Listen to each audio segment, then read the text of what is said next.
എപ്പിസോഡിന്റെ തുടക്കത്തിൽ തന്നെ ഇപ്പൊ കുട്ടപ്പനെ കാണിക്കുന്നു. അവൻ തനിച്ചല്ല, 3 തവളകളുമായിട്ട് സെയ്ഗ് ജിപ്സ് ഉപയോഗിച്ച് ഗ്രാമത്തിലേക്ക് എത്തും. കുട്ടപ്പനെ കണ്ടുടൻ റിയൽ പെയിൻ ആവട്ടെ ഇപ്പൊ കുട്ടപ്പന്റെ അടുത്തേക്ക് വരും. നറൂട്ടോ ചുറ്റും നോക്കും. അവൻ ടെൻഷനായിട്ട് ഇപ്പൊ തവളയോട് ചോദിക്കും, നീ സമർ ജിപ്സ് ഉപയോഗിച്ച് എന്നെ വേറെ എവിടെയോ ആണ് ഇപ്പൊ കൊണ്ട് ഇറക്കിയിരിക്കുന്നത്. സമയം കളയാനില്ല, നമുക്ക് എത്രയും പെട്ടെന്ന് ലീഫ് വില്ലേജിലേക്ക് പോണം. അതിന് പാത്തവള പറയും, ഇത് തന്നെയാണ് ലീഫ് വില്ലേജ്. അത് കേട്ട് ഇപ്പൊ കുട്ടപ്പൻ ഷോക്കാവും. കാരണം അവിടെ ഇപ്പൊ വില്ലേജേ ഇല്ല. പാത്തവള പറയും, ഇതവര് തന്നെ മാമനെ കൊന്ന അതേ പെയിനും ടീമും. കുട്ടപ്പൻ ഒരു സെക്കൻഡ് ഫ്രീസ് ആയിട്ട് അവൻ ചുറ്റും നോക്കും, ഗ്രാമത്തിൽ ആരെങ്കിലും ജീവിച്ചിരിപ്പുണ്ടോന്ന്. കട്ട് ചെയ്താ മറ്റൊരു ഭാഗത്ത് ഹൊക്കാഗ അവള് കഷ്ടപ്പെട്ട് തകർന്ന ബിൽഡിങ്ങുകൾക്കിടയിൽ നിന്ന് ഇപ്പൊ പുറത്തേക്ക് വരും.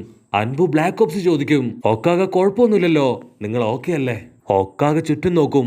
ഗ്രാമം തകർന്നു കിടക്കുന്നത് കാണുമ്പോ ഹൊക്കാഗയുടെ നെഞ്ച് തകർന്ന് അവള് പറയും, പെയിൻ, നിന്നെ ഒരിക്കലും ഞാൻ വെറുതെ വിടില്ല. ഒരു കാരണവശാലും നിന്നോട് ഞാൻ ക്ഷമിക്കില്ല. അപ്പോഴായിരിക്കും അൻപു ബ്ലാക്ക് ഓപ്സിലെ സോൾജിയേഴ്സ് ഒരു കാര്യം ശ്രദ്ധിക്കുക. ഹൊക്കാഗയുടെ നെറ്റിയിലെ ആ ഒരു ഹെഡ് ബാൻഡ് അത് കാണാനില്ല.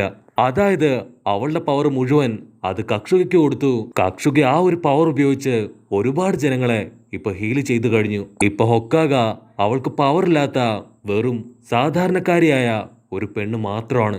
മറ്റൊരു ഭാഗത്ത് ഇറൂക്ക സെൻസായി ഇപ്പൊ കട്സുഗയോട് ഒരുപാട് താങ്ക്സ് പറയും. താങ്ക് യു, നീ ഉള്ളത് കൊണ്ടാണ് ഒരുപാട് പേരുടെ ജീവൻ രക്ഷിക്കാൻ കഴിഞ്ഞത്. ഷിനോയും ഫാമിലിയും അവരുടെ ഇൻസെക്റ്റിനെ ഉപയോഗിച്ച് ഒരുപാട് പേരെ രക്ഷിക്കും. കൊനഹമാരു അവൻ ABC സെൻസായെ താങ്ങിയെടുത്ത് പുറത്തേക്ക് കൊണ്ടുവരും. കട്ട് ചെയ്ത ഈനോ അവൾ അസിസ്റ്റന്റ് ചേച്ചിയുടെ ബോഡി കെട്ടിപ്പിടിച്ച് ഇപ്പൊ പൊട്ടിക്കരയാണ്. അതേസമയം ഇവിടെ ചോച്ചിയുടെ പപ്പയെ കട്സുഗി രക്ഷിക്കും. പക്ഷെ കാക്കാഷി ആൾ അനക്കമില്ലാതെ മരിച്ചു കിടക്കാണ്. അവൻ കാക്കാഷി നോക്കി കരയാൻ തുടങ്ങും. അപ്പൊ കാക്കാഷി പറഞ്ഞ കാര്യങ്ങള് വീണ്ടും അവന്റെ മനസ്സിലേക്ക് വരും.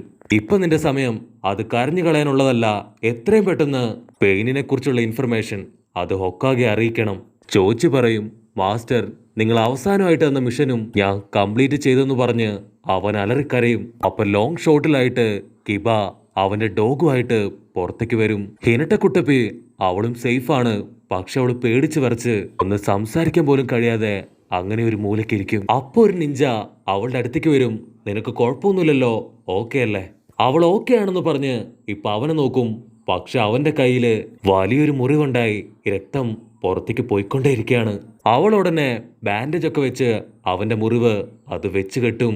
മറ്റൊരു ഭാഗത്ത് ഷിക്കമരു അവന്റെ കാലൊടിഞ്ഞ് ഇപ്പൊ നടക്കാൻ പറ്റാത്ത അവസ്ഥയിലാണ്.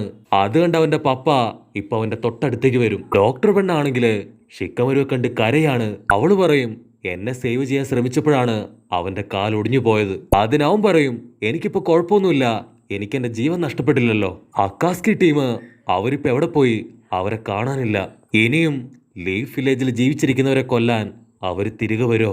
അപ്പൊ ഷിക്കമരുവിന്റെ പപ്പ ആള് ചോദിക്കും, അവർക്ക് ആവശ്യം കുട്ടപ്പനെയല്ലേ? അതിന് ഷിക്കമരു, അതെ, അവർക്ക് ആവശ്യം അവന്റെ 9 ടൈൽ പവറാണ്. പക്ഷെ ഇതുവരെ കുട്ടപ്പനെ കുറിച്ച് യാതൊരു ഐഡിയയും അവർക്ക് കിട്ടിയിട്ടില്ല. അപ്പൊ ഡോക്ടർ പെണ്ണ് അവള് നിർത്താതെ കരയുന്നത് കാണുമ്പോ ഷിക്കമരുവിനാണെങ്കില് ഇപ്പൊ ടെൻഷനാവും. സ്റ്റോപ്പ് ദ ഫക്ക്, ഞാൻ ചത്തൊന്നും പോയിട്ടില്ല. ഇപ്പൊ കരഞ്ഞോണ്ടിരിക്കേണ്ട സമയമല്ല, എത്രയും പെട്ടെന്ന് നമുക്ക് എന്താ ചെയ്യാൻ കഴിയാന്ന് ആലോചിക്കണം. ഇവിടെ സാക്കുറ അവള് കരഞ്ഞു കലങ്ങിയ കണ്ണുമായി അങ്ങനെ നോക്കി നിൽക്കും. അപ്പൊ അവളുടെ തൊട്ടടുത്തുള്ളൊരു നിഞ്ച അവൻ വിളിച്ചു പറയും, നറൂട്ടോ കുട്ടപ്പൻ അവൻ ഗ്രാമത്തിലേക്ക് എത്തിക്കഴിഞ്ഞു. സാക്കുറ ഷോക്കായിട്ട് ഇപ്പൊ ചുറ്റും നോക്കും. അപ്പൊ നറൂട്ടോ കുട്ടപ്പൻ അവനിപ്പോ ആരെയോ ഒരുപാട് ദേഷ്യത്തില് തുറിച്ചു നോക്കാണ്. അത് മറ്റാരുമല്ല, സാക്ഷാൽ പെയിനെ. പെയിൻ കുട്ടപ്പനോട് പറയും, നിനക്ക് വേണ്ടിയാണ് ഞങ്ങൾ ഇത്രയും കഷ്ടപ്പെട്ടത്. ഞങ്ങളുടെ കഷ്ടപ്പാട് മനസ്സിലാക്കി നീ ഞങ്ങളുടെ അടുത്തേക്ക് തന്നെ വന്നല്ലോ. കട്ട് ചെയ്താ ഇപ്പൊ ഗ്രാമത്തിന് പുറത്ത് പെയിൻ ടീംസ് അവരങ്ങനെ നിൽക്കാണ്. അപ്പൊ ആ ഒരു മോൺസ്റ്റർ ഫേസ് അതതിന്റെ വാ തുറന്ന് ചിറയമാമൻ കൊന്നുകളഞ്ഞ ആ ഒരു പെയിനെ അതിന് വീണ്ടും ജീവൻ കൊടുത്ത് ഇപ്പൊ പുറത്തേക്ക് കൊണ്ടുവരും. അതേസമയം ഇപ്പൊ യഥാർത്ഥ പെയിൻ അവൻ ഓൾറെഡി ആ ഒരു സമരം ചിപ്സ് ഉപയോഗിച്ചുകൊണ്ട് തന്നെ അവന്റെ പവർ അതിപ്പോ കുറച്ച് കുറഞ്ഞിരിക്കുകയാണ്. പിന്നീട് വീണ്ടും ആ പെയിനുകളെല്ലാം തന്നെ ഇപ്പൊ ഗ്രാമത്തിലേക്ക് വരും. കട്ട് ചെയ്ത ഹൊക്കാഗ ആള് ദേഷ്യപ്പെട്ട് പറയും, എന്റെ ഗ്രാമത്തിന് വേണ്ടി എന്റെ ജീവൻ കളയാൻ പോലും ഞാൻ തയ്യാറാണ്. ഇനി ഒരാളുടെ ജീവൻ പോലും എടുക്കാൻ നിന്നെ ഞാൻ അനുവദിക്കില്ല. അത് കേട്ടവൻ ചിരിക്കും. എനിക്ക് വേണ്ടവൻ അവൻ വന്നു കഴിഞ്ഞു. സോ നിങ്ങൾ ഇനി പേടിക്കേണ്ട ആവശ്യമില്ല എന്ന് പറഞ്ഞ് അവനിപ്പോ കുട്ടപ്പന്റെ അടുത്തേക്ക് പോവും. അപ്പം മെക്കാ പയ്യൻ അവൻ കുട്ടപ്പന്റെ അടുത്തേക്ക് ഓടി ഓടി വരും. അവൻ കുട്ടപ്പന്റെ ക്ലോസ് എത്തിയോടൻ കുട്ടപ്പൻ അവന്റെ കൈ ചുരുട്ടി ഒരൊറ്റ അടി. ആ അടിയില് അവൻ കറങ്ങി അടിച്ച് താഴെ വീഴും. പിന്നെ അവൻ അനക്കൊണ്ടാവില്ല. എല്ലാവരും ഷോക്കായിട്ട് കുട്ടപ്പനെ തന്നെ നോക്കി നിൽക്കും. തവള ഇപ്പൊ ഹൊക്കാഗയോട് വിളിച്ചു പറയും, നീ കുറച്ചു നേരം റെസ്റ്റ് എടുത്തോ, ഇവരുടെ കാര്യം അത് ഞങ്ങൾ നോക്കിക്കോളാം. സാക്കുറയ്ക്കാണെങ്കില് കുട്ടപ്പനെ കണ്ടപ്പോ തന്നെ ഇപ്പൊ മനസ്സ് നിറഞ്ഞു. വാവ്, കുട്ടപ്പൻ അവൻ തിരിച്ച് ഗ്രാമത്തിലെത്തി. അത് കണ്ട് പെയിൻ അവനിപ്പോ കുട്ടപ്പന്റെ അടുത്തേക്ക് വരും. അപ്പൊ നീയാണല്ലേ സാക്ഷാൽ നയൻ ടൈൽ. കുട്ടപ്പന്റെ കണ്ണില് ദേഷ്യവും സങ്കടവും എല്ലാം നിറഞ്ഞു നിൽക്കാണ്. കുട്ടപ്പന്റെ നിൽപ്പും പവറും കാണുമ്പോ പാത്തവളയ്ക്ക് ഇപ്പൊ ചെറിയ മാവനെയും കുട്ടപ്പന്റെ പപ്പയെ ഓർമ്മ വരും. അവരുടെ രണ്ടുപേരുടെയും പവറാണ് ഇപ്പൊ കുട്ടപ്പന്. ഉടനെ പെയിനും ടീംസും അവരിപ്പോ കൗണ്ടർ അറ്റാക്ക് ചെയ്യാൻ റെഡി ആയിട്ട് നിൽക്കും. ഉടനെ പാത്തവള ഇപ്പൊ ഹൊക്കാഗയോട് പറയും, ഇത് കുട്ടപ്പൻ നോക്കിക്കോളും, നീ എത്രയും പെട്ടെന്ന് ഇവിടുന്ന് മാറണം, അല്ലെങ്കിൽ വലിയ അപകടമാണ്. ഹൊക്കാഗെ അവളുടെ കക്ഷുകയെ എടുത്ത് ഇപ്പൊ തവളയുടെ കയ്യിൽ കൊടുക്കും. ഇത് എത്രയും പെട്ടെന്ന് കുട്ടപ്പന്റെ കയ്യിലെത്തിക്കണം. ഇവൾക്ക് ഒരുപാട് ഇൻഫർമേഷൻസ് അറിയാം. മാത്രമല്ല കുട്ടപ്പൻ എന്തെങ്കിലും സംഭവിക്കുകയാണെങ്കിൽ ഇവൾക്ക് ഹീലിംഗ് പവർ ഉണ്ട്. തവള ഉടനെ കക്ഷുകയായിട്ട് ഓടി വന്ന് ഇപ്പൊ നറൂട്ടോയുടെ ബോഡിയിലേക്ക് കക്ഷുകയെ കയറ്റിവിടും. കുട്ടപ്പൻ അവൻ ഹൊക്കാഗയോട് പറയും, ഹൊക്കാഗ പേടിക്കണ്ട, ഇവരെ എല്ലാവരെയും തല്ലിക്കൊന്ന് നമ്മുടെ ഗ്രാമം അത് ഞാൻ തിരികെ പിടിക്കും. ഞാൻ ഒരുപാട് ട്രെയിനിങ് എടുത്ത് ആ ബ്രഹ്മാണ്ഡ ജിപ്സു അത് കറക്റ്റായിട്ട് പഠിച്ചു. ഇനി ഇവരെ തോൽപ്പിക്കാൻ ഞാൻ മാത്രം മതി. എനിക്കിപ്പോ എല്ലാവരുടെയും ചക്ര പവർ സെൻസ് ചെയ്യാൻ കഴിയുന്നുണ്ട്. പക്ഷെ കാക്കാഷി മാസ്റ്റർ അദ്ദേഹത്തിന്റെ മാത്രം ചക്ര പവർ അതെനിക്ക് കിട്ടുന്നില്ല. മാസ്റ്റർ എന്തെങ്കിലും മിഷനുമായി ബന്ധപ്പെട്ട് പുറത്തേക്ക് പോയോ? അത് കേട്ട് ഹൊക്കാഗ അവൾക്ക് ഉത്തരവില്ലാതെ ഇപ്പൊ തല താഴ്ത്തി നിൽക്കും. ഹൊക്കാഗയുടെ എക്സ്പ്രഷൻ അത് കാണുമ്പോ തന്നെ കുട്ടപ്പന് കാര്യം മനസ്സിലാവും. അപ്പൊ പെയിൻ അവന്റെ ജിപ്സ് ഉപയോഗിച്ച് വലിയൊരു കാണ്ടാമൃഗത്തെ കുട്ടപ്പന് നേർക്ക് അയക്കും.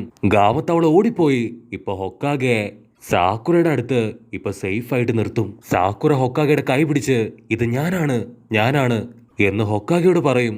ഹൊക്കാഗയുടെ പവർ പോയി അവളിപ്പോ പതിയെ പതിയെ വയസ്സായി. അവളുടെ സ്കിൻ അതൊക്കെ ചുളിവ് വീണ് ഒരുപാട് ടയേർഡായി അങ്ങനെ കിടക്കും. കട്ട് ചെയ്ത കുട്ടപ്പൻ അവനാ കാണ്ടാമൃഗത്തിന്റെ കാലെ പിടിച്ച് അങ്ങനെ നിലത്താഞ്ഞടിക്കും. പക്ഷെ പെയിൻ വിടില്ല. അവൻ വീണ്ടും ഒരു എരുമയെയും ഒരു നായയെയും കുട്ടപ്പന് നേർക്കയക്കും. അത് കണ്ട തവളകള് അവര് സമർ ജിപ്സ് ഉപയോഗിച്ച് ആ രണ്ട് ആനിമൽസിനെയും ഇപ്പൊ തടയാൻ തുടങ്ങും. ആ ഗ്യാപ്പിൽ കുട്ടപ്പൻ അവൻ സമരൻ ജിപ്സു ക്രിയേറ്റ് ചെയ്ത് ആ രണ്ട് ആനിമൽസിനെയും ഇപ്പൊ അടിച്ചു തെറിപ്പിക്കും. അത് കണ്ട് മൂന്ന് തവളകളും ഇപ്പൊ കുട്ടപ്പനെ സപ്പോർട്ട് ചെയ്യാൻ റെഡി ആയിട്ട് നിൽക്കാണ്. അപ്പൊ അതേസമയം കുട്ടപ്പന്റെ മുൻപില് നെഞ്ചിപ്സു അബ്സോർബ് ചെയ്യുന്ന ആ ഒരു പെയിൻ അവൻ ചാടിത്തുള്ളി വന്നു നിൽക്കും. കട്സുഗി പറയും, ഇവന്റെ മുൻപില് നെഞ്ചിപ്സ് ഉപയോഗിക്കാൻ പാടില്ല, അതിവൻ ഈസി ആയിട്ട് അബ്സോർബ് ചെയ്യും. കുട്ടപ്പൻ അവനെ അറഞ്ചം പുറഞ്ചം അടിക്കും. പക്ഷെ കുട്ടപ്പന്റെ ഓരോ പഞ്ചും അവൻ തട്ടി മാറ്റി എസ്കേപ്പ് ആയിക്കൊണ്ടേയിരിക്കും. ഇവിടെ ഗാമത്തവള ആ ഡോഗിനെ അതിനെ എടുത്തിട്ടിടിക്കുകയാണ്. ബാക്കിയുള്ള രണ്ട് തവളകളും അവരും വിട്ടുകൊടുക്കില്ല. അവരാ പട്ടിയെ ഇപ്പൊ പഞ്ഞിക്കിട്ടോണ്ടിരിക്കുകയാണ്. കുട്ടപ്പനാവട്ടെ അവൻ ഇൻവിസിബിൾ ജിപ്സ് ഉപയോഗിച്ച് ഇൻവിസിബിളായി പെയിനിന്റെ മുഖത്ത് തന്നെ ഇപ്പൊ ചറപറ അടിക്കുകയാണ്. അത് കണ്ട് പെയിൻ അവൻ ഷോക്കായിട്ട് ഇതെങ്ങനെ സംഭവിച്ചു എന്ന് പറഞ്ഞ് കുട്ടപ്പനെ നോക്കും. അപ്പൊ കുട്ടപ്പൻ അവന്റെ ഷാഡോ ക്ലൗൺസിനെ ക്രിയേറ്റ് ചെയ്ത് സേജ് പവർ അത് ഉപയോഗിക്കാൻ തുടങ്ങും. അതിന് പെയിൻ പറയും, നീ നിന്റെ മാസ്റ്ററിനെ പോലെ സെയ്ഗ് പവറൊക്കെ പഠിച്ചെടുത്തോ. നിന്റെ മാസ്റ്റർ ജിറയ മാമൻ തന്നെയാണ് എന്റെ മാസ്റ്റർ. അങ്ങനെ വരുമ്പോ ഏറെക്കുറെ നമ്മൾ ബ്രദേഴ്സ് ആണ്. അതിന് കുട്ടപ്പൻ അവൻ റസൻ ഗൺ ഷൂരിംഗം ക്രിയേറ്റ് ചെയ്ത് അതവന്റെ ഒറ്റ വിരലിൽ കറക്കി അങ്ങനെ വില്ലനെ നോക്കും. അപ്പൊ അതേ സമയത്ത് ലോങ് ഷോട്ടില് സാക്കുറയുടെ കൂടെയുള്ള ആ ഒരു നിഞ്ച അവന്റെ വ്യാഹു കണ്ണുപയോഗിച്ച് കുട്ടപ്പന്റെ ഫൈറ്റിനെ കുറിച്ച് സാക്കുറയ്ക്ക് അപ്പോ ഇൻഫർമേഷൻ കൊടുത്തുകൊണ്ടേയിരിക്കും. കുട്ടപ്പൻ വിളിച്ചു പറയും, നീ സമാധാനം ക്രിയേറ്റ് ചെയ്യാൻ വയലൻസിലൂടെയുള്ള മാർഗമാണ് തെരഞ്ഞെടുത്തത്. ഇനി നീ കാരണം ആരുടെയും ജീവൻ അത് നഷ്ടപ്പെടാൻ പാടില്ലെന്ന് പറഞ്ഞ് കുട്ടപ്പനാവട്ടെ ആ ഒരു ശൂരീങ്കൻ അത് കറക്കി എറിയുന്നതോടു കൂടെ ഈ ഒരു എപ്പിസോഡും അവസാനിക്കുന്നു.